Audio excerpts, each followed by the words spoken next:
Coucou les petits caribous et bienvenue dans CDQ. Aujourd'hui, je vais parler d'un autre livre de Patrick Sénécal, Sur le seuil. C'est un livre que j'ai absolument pas aimé. Je l'ai noté 2 sur 5. Mais en même temps, je vais pas trop cracher sur Patrick Sénécal parce que quand on regarde ça, je pense que c'était son deuxième livre. Son premier était incroyable. Son deuxième, lui, était pas très bon. Puis après ça, il en a sorti, je pense, 10 de suite qui étaient vraiment bons. Donc, est-ce qu'on peut vraiment le critiquer là-dessus? Je sais pas, mais j'avais beaucoup de choses à dire apparemment sur le si on regarde mon journal de lecture. Est-ce que je vais tout vous dire ça? Probablement pas, parce que overall, le résumé, c'est que je l'ai pas aimé. Donc, est-ce que ça vaut la peine de rentrer trop dans le détail?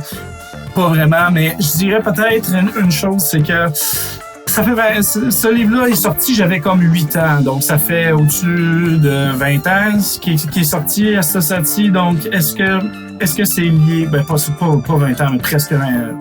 Oui, 20 ans. Et donc, est-ce que j'aurais mieux aimé le livre si je l'avais lu à l'époque? Ben, déjà en partant, si je l'avais lu à l'époque, il y aurait eu un très gros problème parce que j'avais 8 ans. Mais, est-ce que les gens qui ont lu ce livre-là à l'époque l'ont plus aimé? Je sais pas. Si vous l'avez lu à l'époque, peut-être me le dire dans les commentaires si vous l'avez aimé, mais moi, je l'ai pas aimé parce que j'ai trouvé vraiment très prédictible et j'ai marqué ici, justement, à 13%.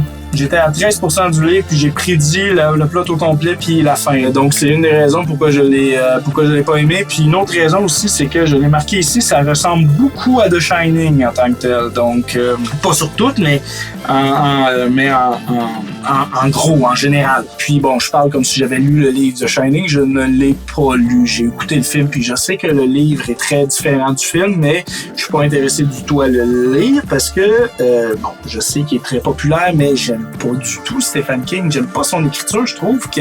Personnellement, je trouve qu'il écrit mal. Et la dernière fois que j'ai essayé d'écouter, je sais que c'est juste mon opinion puis qui est très populaire, mais honnêtement, je ne vois pas qu'est-ce que les gens trouvent de si bon dans Stephen King.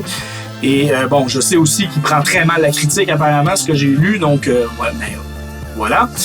Mais oui, c'est le dernier que j'ai essayé de lire de Stephen King, je pense que je me suis rendu à la page 150 puis il y avait absolument rien qui se passait, il y avait même pas de tension, rien, fait que j'ai dit F10 puis j'ai juste DNF, là, c'était comme ridicule. Mais bon, est-ce que je préfère Patrick Sénécal, mais est-ce qu'il y a un lien aussi avec le fait que les livres de Patrick Sénécal sont beaucoup plus courts, peut-être plus condensés au niveau de l'histoire, je sais pas. Mais bon, j'ai trouvé que son histoire en tout cas dans Sur le seuil, c'était du réchauffé. Ça reste quand même un de mes auteurs préférés. Est-ce que je vous conseille ce livre-là?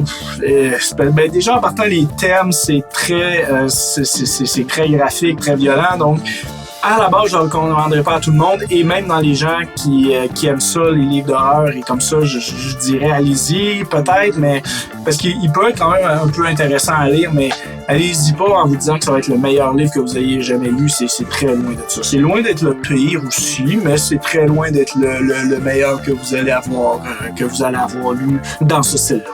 Et j'ai pas grand-chose d'autre à dire parce que je l'ai pas aimé. Ça arrive, qu'est-ce que tu veux. Donc, je vous dis à la prochaine fois pour un autre livre. Ciao!